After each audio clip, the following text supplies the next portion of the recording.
ይሄ የጦር ክፍል ባለፉት 65 የተልእኮ ዓመታት በሳህል ናቅፋ ፊልም የሚመስል ግዳጅ ፈጽመዋል።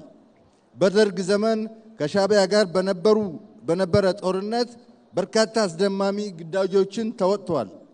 በኢትዮ ኤርትራ ጦርነት ውጊያ ቀያሪ ሚና ተጫውተዋል።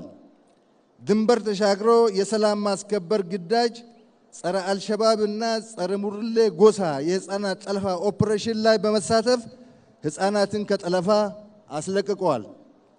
ሰሜን እዝን በመምታት ኢትዮጵያ ላይ በተፈጸመው የክህደት ጦርነት በሁመራ በኩል 5ኛ ሜካናይዝድ ክፍለ ጦርን አስገራሚ ኦፕሬሽን በመፈጸም ክፍለ ጦሩን ከክህደት መንጋጋ አላቀዋል። በአድቀይህ፣ በዛላምበሳ፣ በፋጺ፣ በሂዳጋ ሐሙስ፣ በነጋሽ፣ በአጉላ ማጥቂያ አቅጣጫዎች በመሰለፍ የህግ የማስከበር ዘመቻን ያፈጠነ ሰራዊት ነው። ጦርነቱ ወደ አፋርና አማራ በተስፋፋ ጊዜ በዞብል፣ በድሬ ሮቃ፣ በኒኒበር፣ በከሚሴ፣ በሸዋሮቢት፣ በጠርማ በርና በመሳሰሉት ጠላትን በመመከት የተበላሸ ውጊያን በማቃናት በኃይል የበታችነት እንከላከል የነበረውን ውጊያ በማዘግየት ውጊያችን ለዝግጅታችን ጊዜ እንዲሰጥ ያደረገ የጦር ክፍል ነው።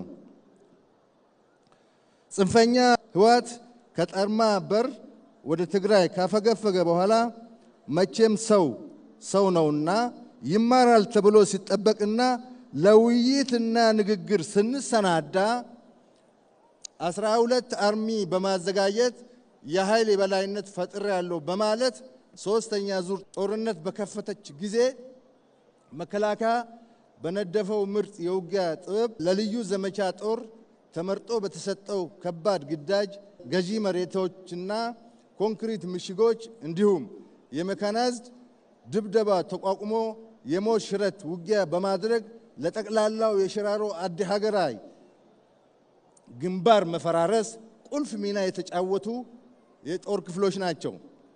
በዚህ ውጊያ የምድር ድሮን የሚባል መጠሪያ ያገኘ የጀግና ሜዳል ተሸላሚ ጀግኖች ያሉበት የቁርጥ ቀን ልጆች ስብስብ የሆነ የጦር ክፍል ነው።